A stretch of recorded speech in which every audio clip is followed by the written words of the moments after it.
Hey guys, Justin and Carolyn here with a GameSpot breakdown. We're going to be talking about that Batman Arkham Knight trailer that just came out, and apparently it's a gameplay trailer that you saw quite a bit of not too long ago. Well, right. So when GDC rolled around recently, I went to a behind closed doors gameplay demo, and pretty much everything that's in this gameplay trailer is stuff that I saw in that demo. And so whether the moniker of this being a gameplay trailer is applicable or not, you know, we can argue about that. But it does reveal a lot of the things that I saw at that demo. So, for instance, the trailer begins with Gotham being evacuated. This is in response to like a weapon of mass destruction level threat that Scarecrow has made. So Gordon, I think, orders the evacuation of the city. This is a convenient way, I think, for the developers to not have to deal with Gotham as a city with pedestrians everywhere. It will again be this kind of empty city like it has been in previous Arkham games. The only people around are the criminals and thugs, who are going to enjoy the absence of... You're not going to have to worry about Batman going up and punching pedestrians in the face. You don't get to do that, unfortunately.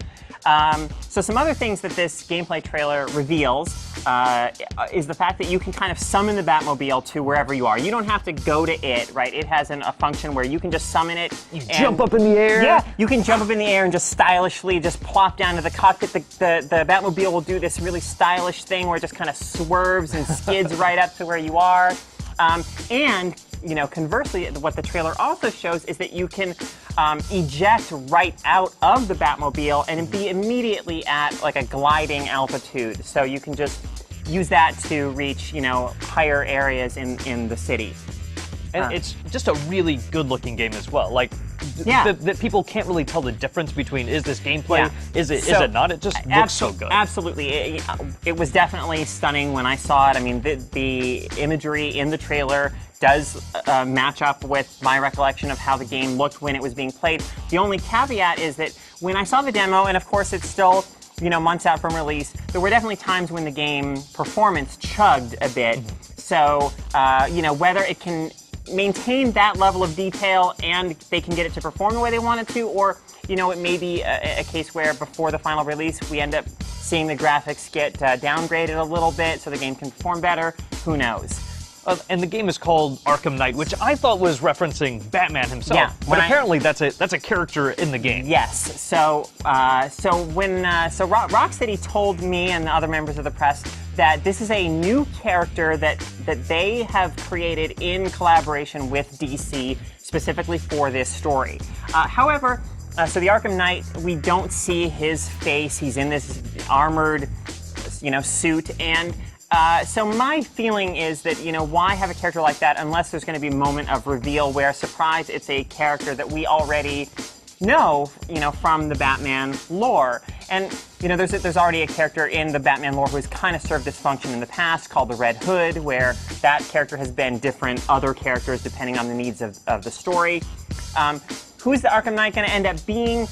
There's a part of me that really wants to say that because the Joker has loomed so large in the Arkham mythology up to this point, that it's going to end up being him. I don't know. The Arkham Knight's behavior doesn't seem characteristic of the insanity that we expect of the Joker, but there's at least going to be some big Joker connection there. That's what my heart is telling me. There's got to be some surprise character who's going to be someone who can take down Batman, because he's such an indomitable guy that someone's going to come up, point a gun in his face that we see in this trailer.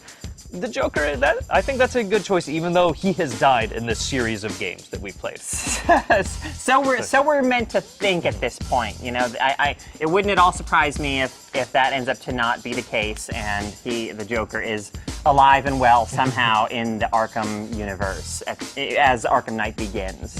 At one point in the trailer, we see Oracle. So she appears in this game as a physical presence for the first time. She's not just a voice on the Bat headset in Arkham Knight. She has her...